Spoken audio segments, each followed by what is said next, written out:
So I am on the XJ putting a junkyard lift on. This is a spring from a V6 Ford Thunderbird, 90s, somewhere in the 90s. And I couldn't really find any good information on what to do with the spring isolator on the top. They said you need to grab them. So I grabbed them, but I couldn't figure out how they fit. There's not a whole lot of good information on the interwebs. So this is what I did. If you ever got a boot stuck down in your engine, you can pull it out with a coat hanger.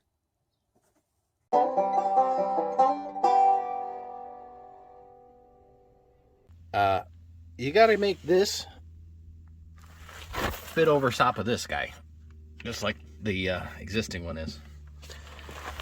So you got to cut a hole in it, and it's rubber fused to this metal plate.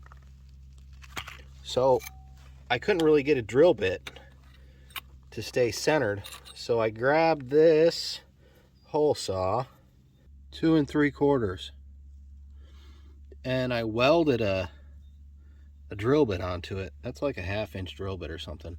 I figured I found one that fit kind of close to that hole, and I just welded it on there so I had a good support. And then I was able to get this drilled and drilled out the metal part, but I couldn't get the rubber side, because either side you drill from, try to drill from the rubber side and the metal side, and it just bogs up the drill bit. I couldn't move the all that rubber out of there.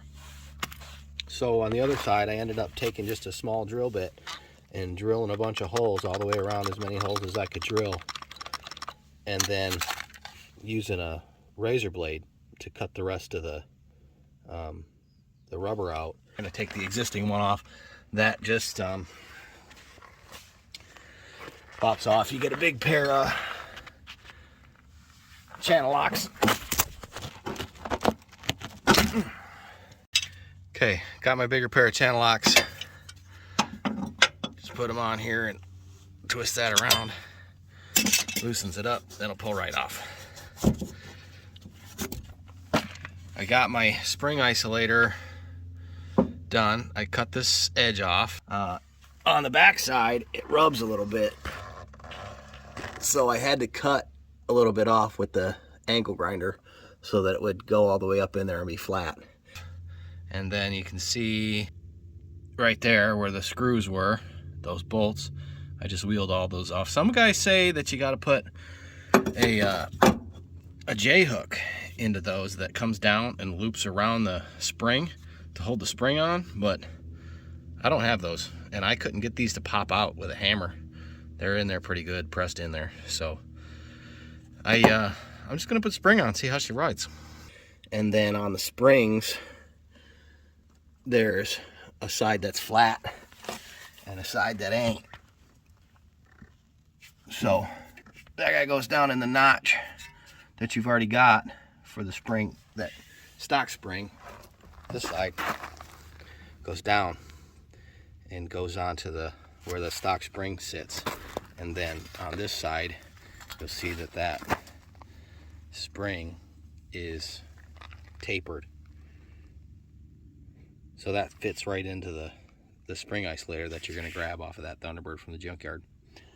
So I hope that's helped somebody that's trying to figure out what to do with the spring isolators. You got to cut a hole in them and slide them over top of the existing. That's what it ends up looking like. So this is what we ended up with. Those are stock tires.